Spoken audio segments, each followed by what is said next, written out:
Hello, Jarvis. Hi there. All right, so today we're going to be talking about what it means to be a catalyst of change. So, in business, what do you think it means to be a catalyst of change?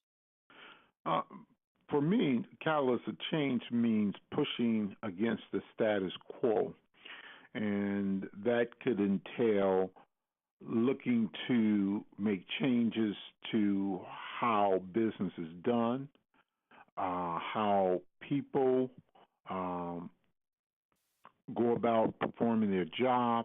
It also can entail changing systems, processes, and or changing the culture of an organization. Wonderful. So, what, in your opinion and experience, if no one is there to catalyze change in a company, what happens? Generally, organizations either will begin to see a deterioration in their revenues, in their market shares, and market growth, and or eventually they become a small player and or go the way of the dinosaurs if they do not change, because the marketplace changes and consumers change regardless of whether a business continue to grow, develop, and change. Mm. And talk to me about employees. What happens to employees if no one is around to catalyze change in each individual person? Well, for employees, I would put it more in the context, instead of the word catalyst of change, I would say put it more in the context, and it's very similar, development of people. And in Mm. order, a leader should always be looking to nudge their reports or employees to continue to grow, develop, look for new opportunities, um, to starting with first performing their job, but in today's fast-paced marketplace, the employee needs to be one, do their job, be accountable around doing their job, but also looking for ways to do their job more efficiently, looking for alternative ways how to perform their job, depending on, of course, the type of position. So you talked last week a little bit about accountability. How does accountability factor into this personal development you're talking about? Well, it started as they're intertwined and Hmm. integrated, and by that I mean there's regardless of your position, you're being hired to perform certain duties and responsibilities. But in performing those duties and responsibilities, you want to encourage that employee to, one, of course, do their job well, but that should be the baseline.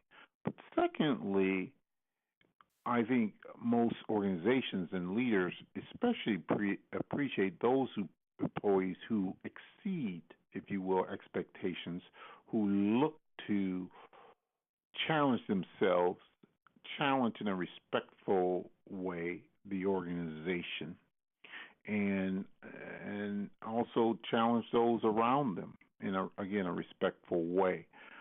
Through that, development will come about. If they're looking to exceed expectation, look to challenge themselves and those around them in the organization, they're going to develop, which leads to change. Also,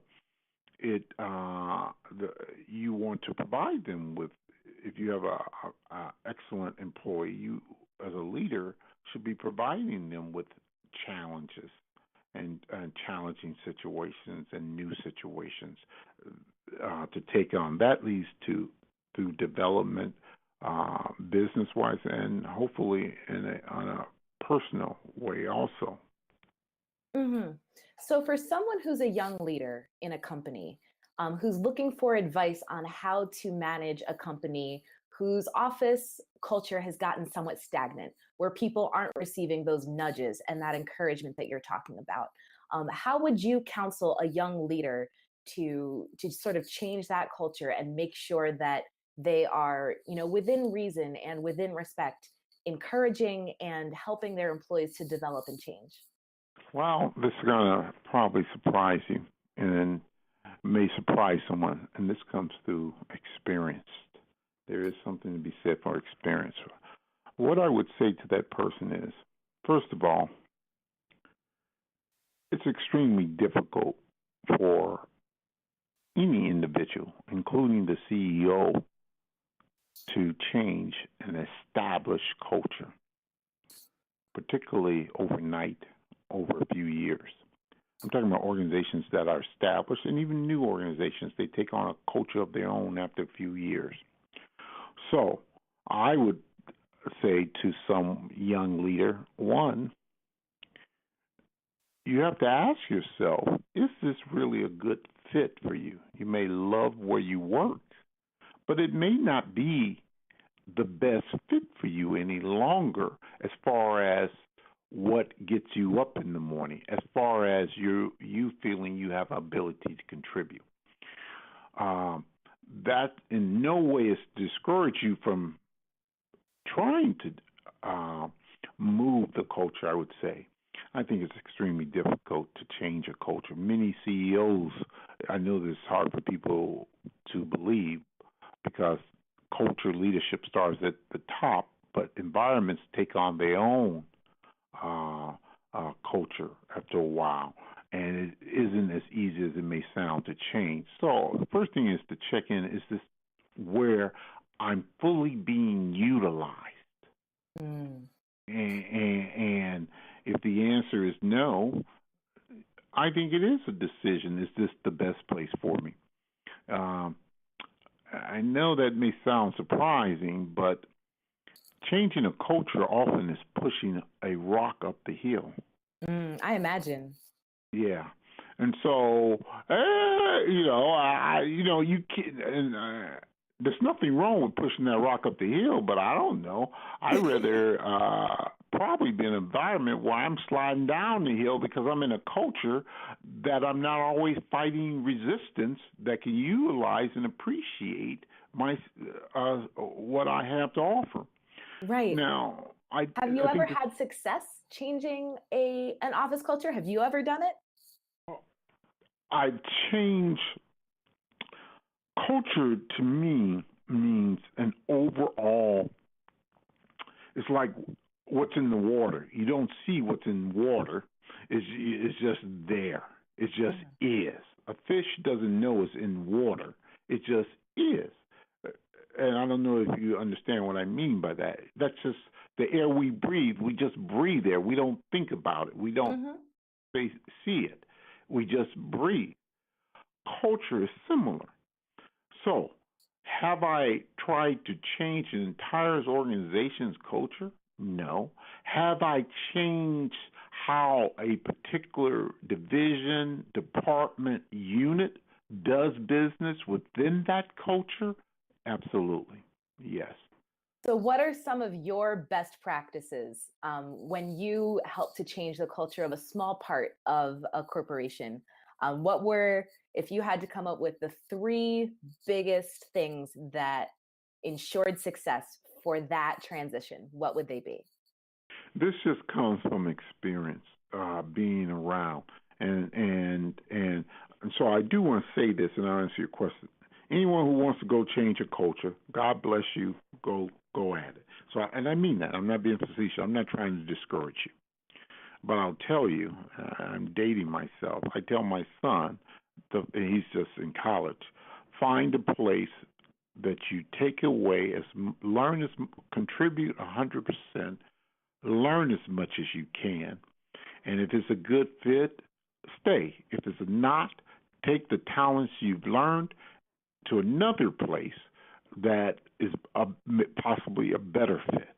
And I'm speaking general. Now, I believe you were asking me the three. Why don't you repeat the three skills?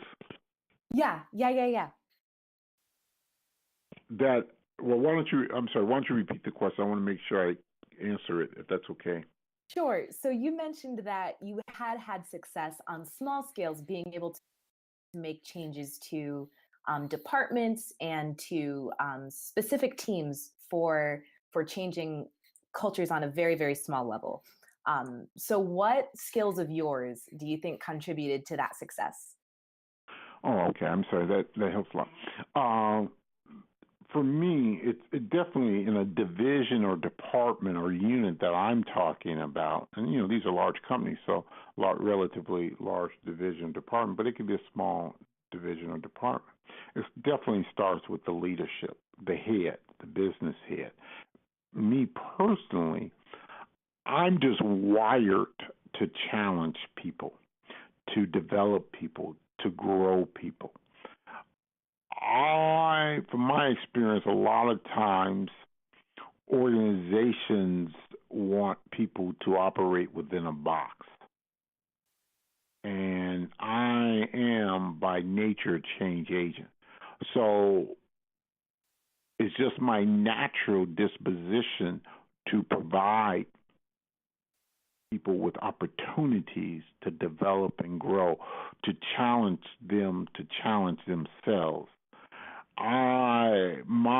For me personally, my motto, or not even my motto, just how I live my life, how I operate as a professional and personally, is I always operate to exceed expectations. So I seldomly to rarely have ever had to worry about someone else's expectations, because my expectations of myself, and I mean this, is very high.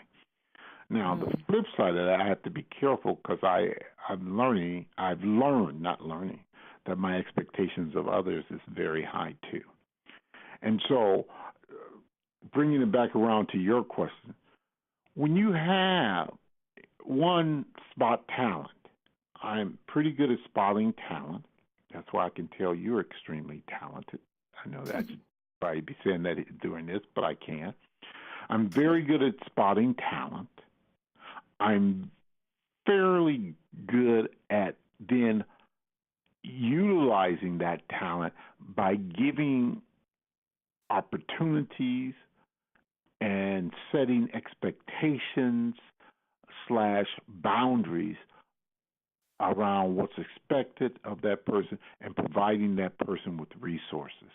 So those were a few things I just said. And if Perfect. you have someone who wants to develop and grow and be, if you will, fully utilized, providing those things I just named helps a lot. Meaning giving opportunities, resources, and providing with challenges. But now I'm going to tell you the other side of that coin. Many people I've learned don't necessarily, when we talk about catalyst of change, let's talk about the undercurrent of that. I find many people really don't want to be challenged.